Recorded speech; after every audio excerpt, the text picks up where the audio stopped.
Muy bien, el cierre de sesión abierta, ¿no? Bien el intendente, ¿no? Sí, sí, una muy buena entrevista y Claro. la verdad que, porque también así como solemos criticar a los jugadores de fútbol que se ponen el cassette, ¿no? También algunos dirigentes políticos lo hacen. En este caso, cuando uno le pregunta, lee la pregunta de cajón, ¿no? Dice, ¿por qué una persona que no figura hasta el momento en los primeros planos de la política o de un partido que representa, en este caso la Unión Cívica Radical, quiere ser candidato a gobernador? Bueno, lo explicó De manera muy clara, muy Con precisa. muy buenos argumentos. con muy buenos argumentos. ¿Y por qué no? Irrefutables, además. ¿Por qué no? Dijo. Y ese es el problema a veces de la política local o de la política nacional, que parece que hay algunos que están consagrados por nacimiento y algunos que están descartados también por nacimiento. Contra eso lucha el intendente. Luego veremos en el transcurso de los próximos años cómo fortalece a través de su propia gestión en el municipio de Belén lo que es, ya queda claro, su principal interés, que es avanzar en la candidatura a gobernador por la provincia de Y Catamarca. muy interesante desafío para la Unión Cívica Radical también,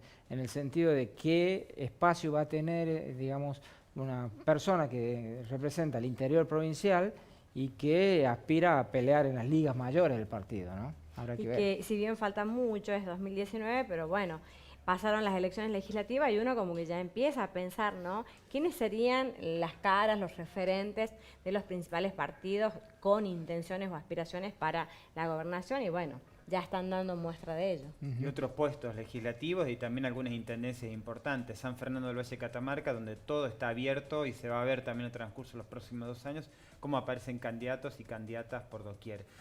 Vuelvo a plantear mi preocupación, está confirmado a través de las redes sociales, Sí, de cuentas de ATE y de otros gremios públicos que hay 2 heridos graves por la protesta que dábamos cuenta en el sur patagónico.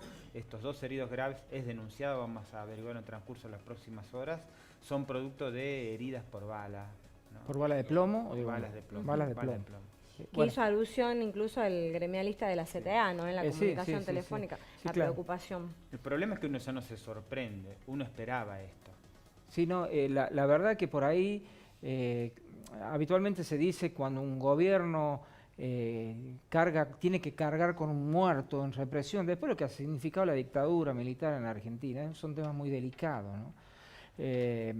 Y algunos gobiernos que tienen cierta sensibilidad y a los cuales le sucede este tipo de situaciones, bueno, en el caso de Duhalde, por ejemplo, tuvo que dar un paso al costado con estos 2 muertos. Es verdad. Acá parece que el gobierno se fortalece y lamentablemente hay un sector muy reaccionario de la sociedad argentina.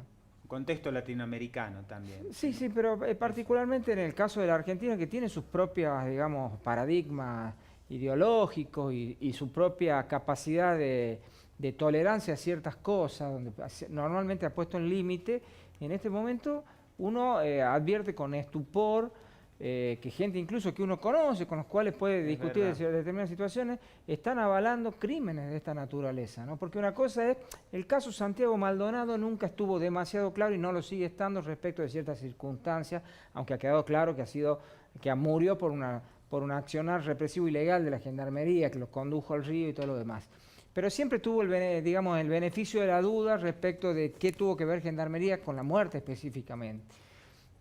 En el caso de Rafael Nahuel, fue claramente asesinado por un balazo en la espalda en un enfrentamiento que no existió y bueno, estas nuevas noticias que alimentan toda una lógica represiva que es justificada, insisto, por un sector minoritario, pero numeroso también, muy reaccionario de la sociedad argentina, lo cual es preocupante, porque este tipo de situaciones en las cuales hay un apoyo velado explícito de cierto sector reaccionario de la sociedad argentina y cierto sector de la clase media, y no estamos hablando de 2 o 3, estamos hablando de mucha gente, ¿por qué no decir de 1/3 de la sociedad argentina, que es el votante clásico de la centro-derecha argentina, en algunos casos representado por ciertos sectores de los partidos mayoritarios, y ahora por un partido específico como es el PRO, en alianza con el radicalismo? Este tipo de intolerancias son los que han llevado a avalar de alguna manera o a tolerar regímenes de gobierno absolutamente autoritarios y asesinos, ¿no? No digo que este lo sea, digo, por supuesto que no lo es al nivel de las dictaduras que hemos tenido y no va a tener lugar para hacerlo en el corto plazo, ni en el largo suponemos tampoco, pero digo, cuando uno empieza a tolerar ciertas cosas, cuando empieza a admitir como lógico que las fuerzas de seguridad asesinen con balas de plomo a gente que está reclamando, legítimamente, digamos, que el reclamo sea justo o no lo sea, y avala esas cosas, estamos generando un clima para la imposición de estrategias de gobierno autoritarias que no deberíamos tolerar. Vuelvo a repetir algo que dije en mi columna. En los últimos años de democracia, en 1983 en adelante, en medio de decisiones políticas que tenían que ver con el garantismo, hubo un muerto cada 25 horas por gatillo fácil del Estado. En estas nuevas condiciones, ¿se imaginan hacia dónde vamos? Cuando pareciera que se ha perdido, como decías vos, cualquier tipo de reparo en torno a las conductas que tienen las fuerzas de seguridad del Estado, que ya no son cuestionadas por principios, sino que pareciera que lo que hacen, ya por decisión explícita del Estado, debe ser tomada como verdad de lo sucedido.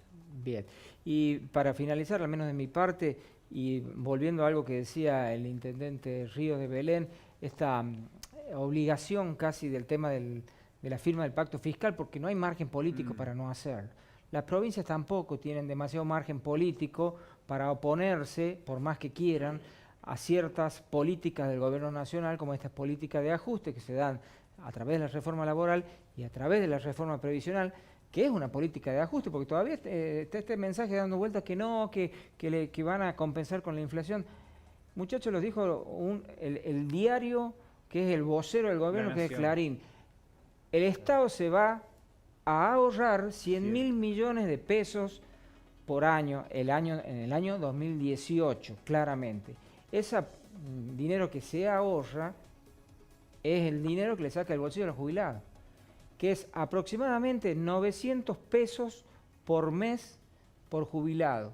En algunos casos, los que cobran la mínima, alrededor de 600, 650 pesos, pero jubilados que ganan más, hasta 1.500 pesos, hace en general un promedio de 900 pesos.